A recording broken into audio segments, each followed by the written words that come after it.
Hey guys, Chris from Average Skate Reviews here, and today in this video I want to take a look at the Evolve Stoke against the Onsra Challenger.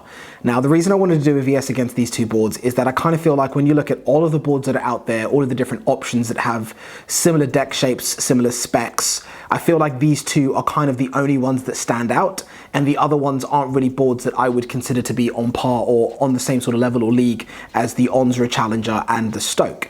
So in this video I wanted to break down the differences between these two boards, what it's been like riding both of them, and of course the big question of which one you should be looking at picking up if you're considering each of these boards. Let's jump into it. And a quick one before we get into the video, make sure that you thumbs up and also subscribe so you can stay up to date with all of the videos that we post. But honestly, make sure that you thumbs up because it means that more eyes will see the video, it brings more attention to the channel, more people can get informed about these two boards. So thumbs up before we jump in. Let's go.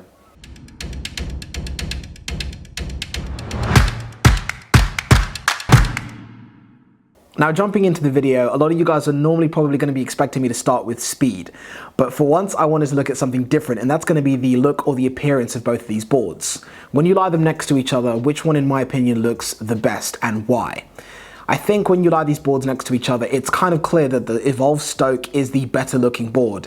I've said it in many videos before that I think the Evolve Stoke is probably one of the best looking skateboards that exists out there.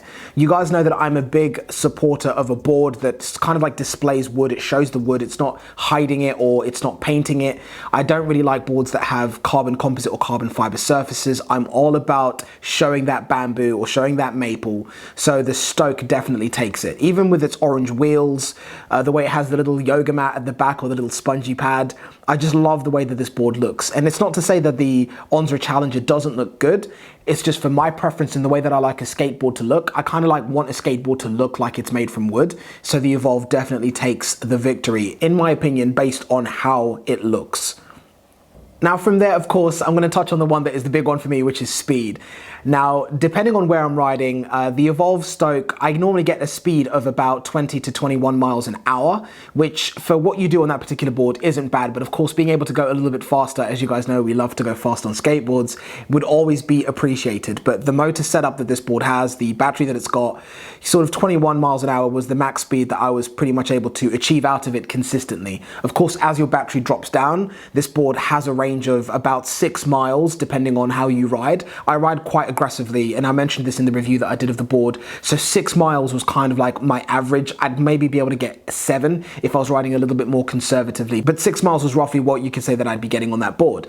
Now when we look at the Challenger, the speed on this one did catch me off guard. I didn't look at the specs online, kind of just got the board and jumped out on it. The remote, I didn't get a chance to change it from kilometers an hour to miles an hour, but I was surprised to find out that with a bag on my back, and I guess I'm not really a heavy rider, but I'm not a light rider either, I was able to get 28 miles an hour out of the board consistently, even when the battery was at roughly 50%, which was quite surprising. With the Stoke, as the battery starts to decline, the second you get past sort of like the 90%, 85% mark, your speed noticeably drops. You get to 50%, you really notice the speed dropping. Whereas the Onsra just seemed to keep going. It didn't matter that I was at around 50%, I was still able to hit top speed on the board, which was a big surprise. And when you're using a board to kind of like dart around a city, if you're on a straight stretch of road, at the time I was riding with Ricky and he's got a different board now. That will be a separate video that we'll touch on what he was riding later, but that board is very fast, and I'm not going to say I was able to keep up with him because he was able to hit 35 plus miles an hour, but we were cruising at about sort of 25 to almost 30, so like 28, 29 miles an hour. I could keep up with that, which was really, really nice considering the dimensions of this board. Now, when we look at the range with the Onsra Challenger, I was able to get roughly between 18 to 21 miles. Now, again, this is riding quite aggressively, doing a lot of sliding, doing a lot of drifting. So it does really depend on how you're going to be riding, your preference in terms of like the terrain that you ride on. Is it uphill, downhill, your weight? All of these things are going to affect your range, but being very aggressive on the board, as we always are when we test things, in speed mode 3 as well, we never test them on medium modes or slow modes, 18 to 21 miles was what I was getting. When you compare that to the Stoke, which I was averaging at around 6 miles, it is a massive, massive difference in range. Of course, we need to understand that both of these boards were released at different times, but the range on the Onsra Challenger is miles above what you get on the Stoke, and so is the speed. So in terms of range and speed, the Challenger wins it hands down. Now from there, I think that brings us really nicely onto the shapes of these different boards. Now, of course, the shape does affect the appearance of the board, which we touched on at the first point.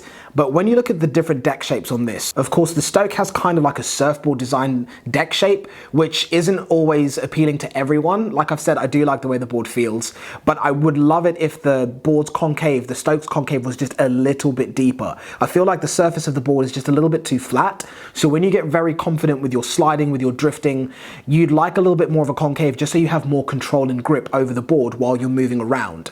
In addition to this, also the little yoga mat that's on the back, the little sponge, is something that I've been toying with the idea of getting rid of for some time because it's great, but depending on what shoes you wear, you don't always have very, very good grip. I'd rather just rip that off and have grip tape throughout the entire board just so I can have a more consistent feel and consistent control over the deck, regardless of what shoes that I'm wearing. Now, when we look at the Onsra Challenger, now this has, I guess you could say, almost like a cruiser style deck. It's like an old school sort of looking deck. It's nothing like what you'd expect on the Stoke. It's nothing like what we've seen, for example, on like the Booster Mini X or Mini S. And the concave on this board is savagely deep. It's probably one of the deepest concave boards that I've ridden in terms of electric skateboards.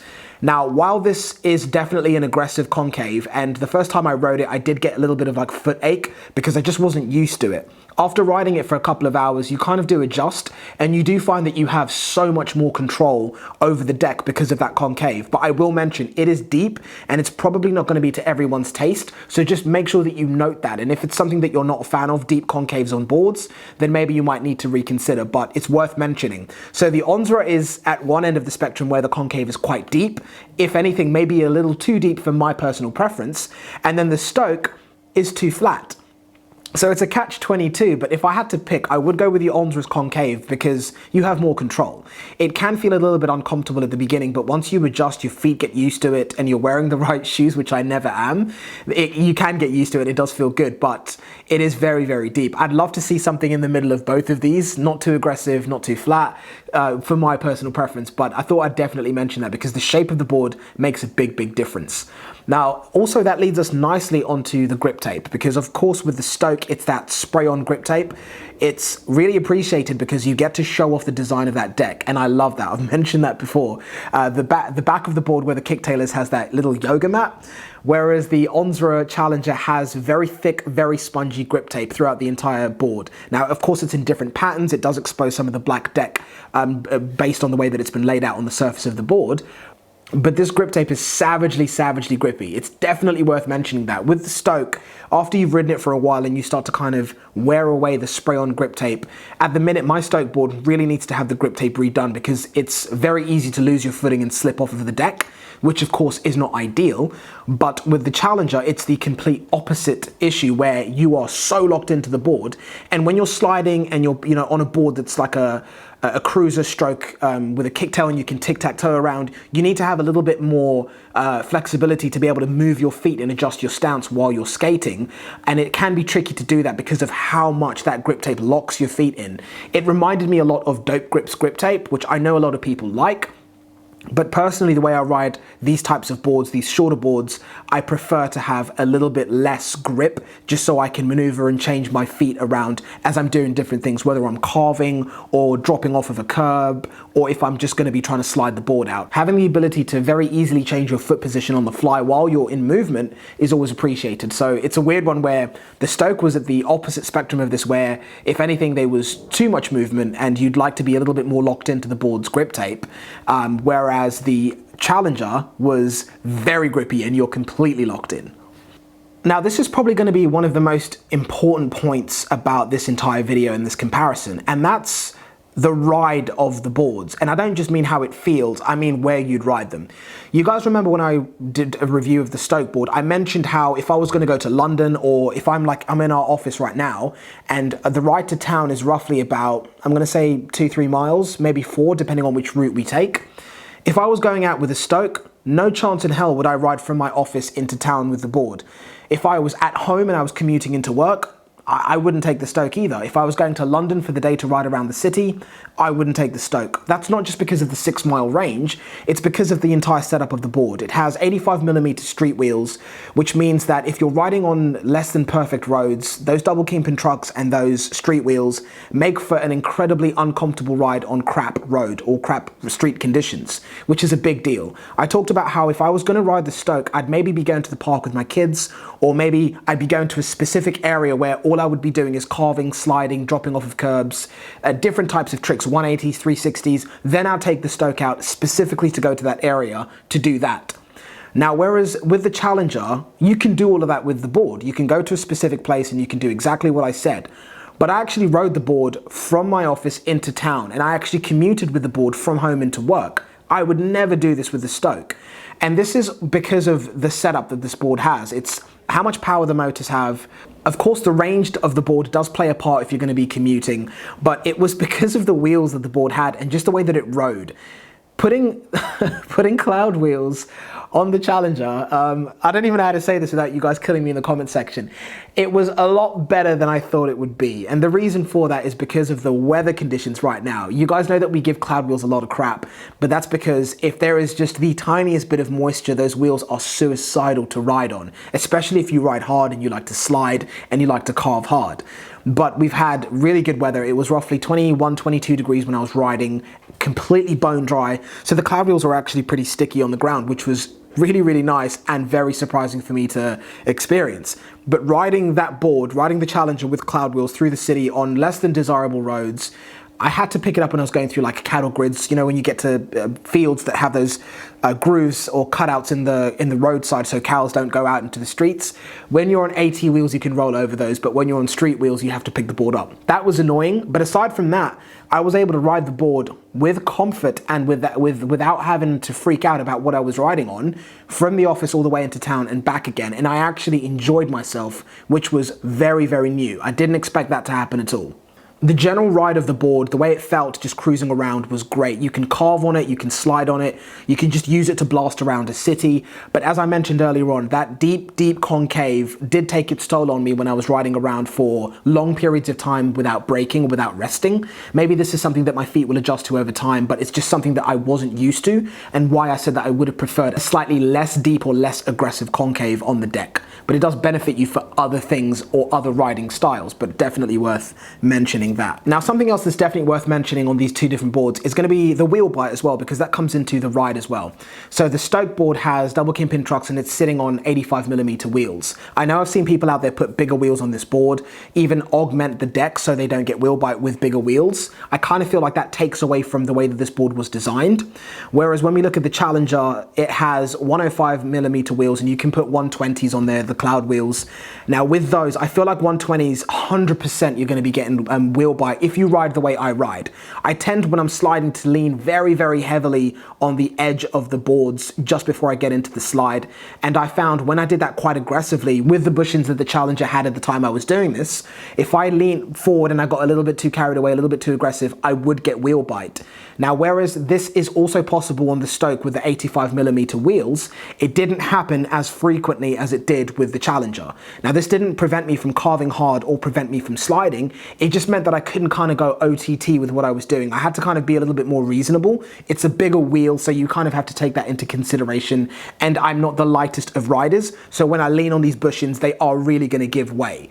So that's definitely something that I will mention. So the way I ride, if I was to put 120 cloud wheels on this, without putting any risers on the board, 100% the Wheelbite would be pretty savage. I'd probably go ahead and put risers on the board as it is now, just so when I do get a little bit overzealous and a little bit aggressive with my carving and my sliding, I don't even have to consider the idea of Wheelbite. But I was carving pretty hard, as you'll hopefully be able to see with the B-roll that gets overlaid on this video, and I didn't get Wheelbite one time when I was carving, even when I was cornering hard. It's just when I was trying to slide and getting very aggressive with my slides, almost doing like a pivot slide into 180s and 360s. That's when I was starting to get a bit of Wheelbite. Ricky had to go on the board sliding it as well, and from the clips that you'll roll over and see in a sec, It's safe to say I've not seen this guy smile this hard on a board in a very, very long time. He was having so much fun, and it was me that had to tell him, looking at the time, we gotta go, I've got a place to be right now, we need to wrap this shoot up. He would have been out there for hours sliding that board out. He had an absolute blast of a time, and I can't recall one time that he got Wheelbite while he was sliding it. So it does really depend on your weight, your riding style, how hard you lean on the board when you're sliding. So I personally feel like 120 cloud wheels would be probably overkill for myself, but if you're not using the board for sliding, you're not trying to do that type of stuff on it, maybe it'll be okay for you, but worth a mention for sure. So overall thoughts, very, very surprised with how the Challenger performed in road. It's definitely, in my opinion, all round, it's a better board than the Stoke, if that's what you're trying to figure out which board I'm going to pick. If I had to pick one of them, it would definitely be the Challenger. I would go ahead and remove the grip tape that's on it and put my own grip tape on it, just so I can compensate for that super, super grippy feeling. If it's not something that you like, then you can go ahead and do the same. If it's something that you appreciate having a lot of grip, then by all means keep it on there.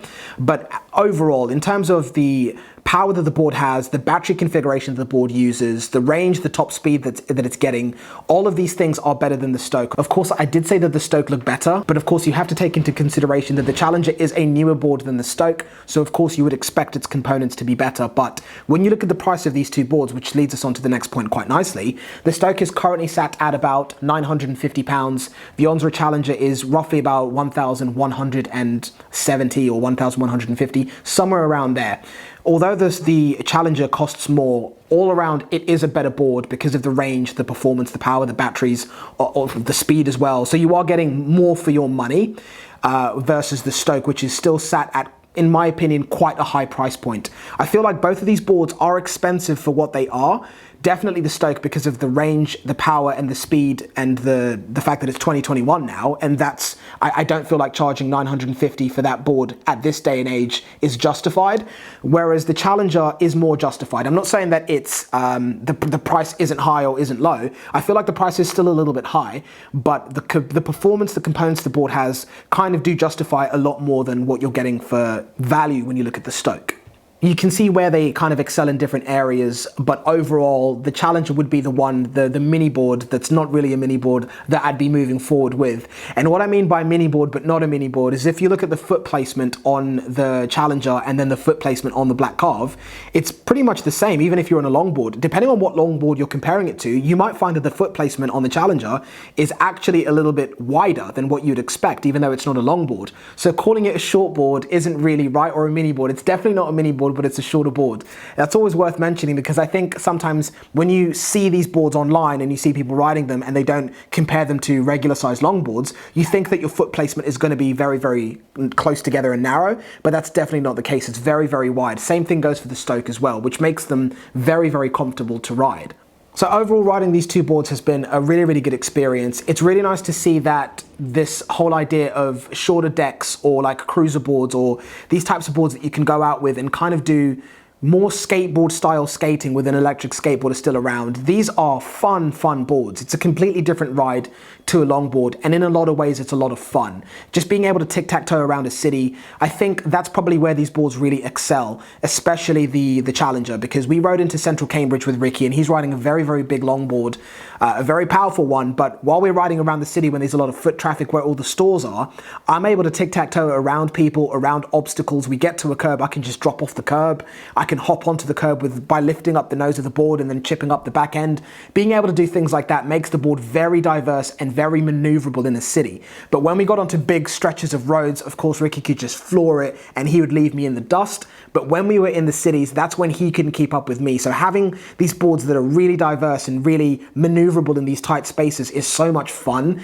And there are so many other environments that you can enjoy riding these particular styles of boards, which makes them so much more enjoyable than just carving on a longboard and going really fast in a straight line. It's a different style of riding, it's fun when the weather's nice, but most importantly, the portability of these boards is what makes them so appealing. They're shorter, they're easier to carry, they charge faster than most traditional longboards if they don't have fast charging options, and they're just a hell of a lot of fun. I think I'm going to go to the 85mm orangutan wheels just to see how the Challenger performs, because when you're riding it with cloud wheels, if it's hot and sticky outside, they do grip, but They do grip, but you find when you're sliding the board, they can be very unpredictable. The board performs a different way every time you slide it. But if you put the orangutans on there, it's very predictable. It's very comfortable to be able to slide with. So I definitely want to see how it performs with that. I might up the wheel size to 97 to see how that pans out, but I'm excited to keep testing out the Challenger. And of course, maybe I'll do a follow-up video if you guys want to see that. So as always, thank you for watching the video all the way to the end. If you feel there's anything I've missed out, please leave your comments down below and let me know what you'd like to see in perhaps a follow-up video, or if you would like a follow-up video. If you have any questions that I've not answered, leave them down below and I will get to them if it's not something you want to wait for the next video to be answered in. But thank you guys, make sure you thumbs up, subscribe, stay up to date with all of the videos that we post. And a big thank you to the manufacturers for originally providing us with these two boards so we're able to make these videos possible. But big thank you guys, and take care till next time. Peace.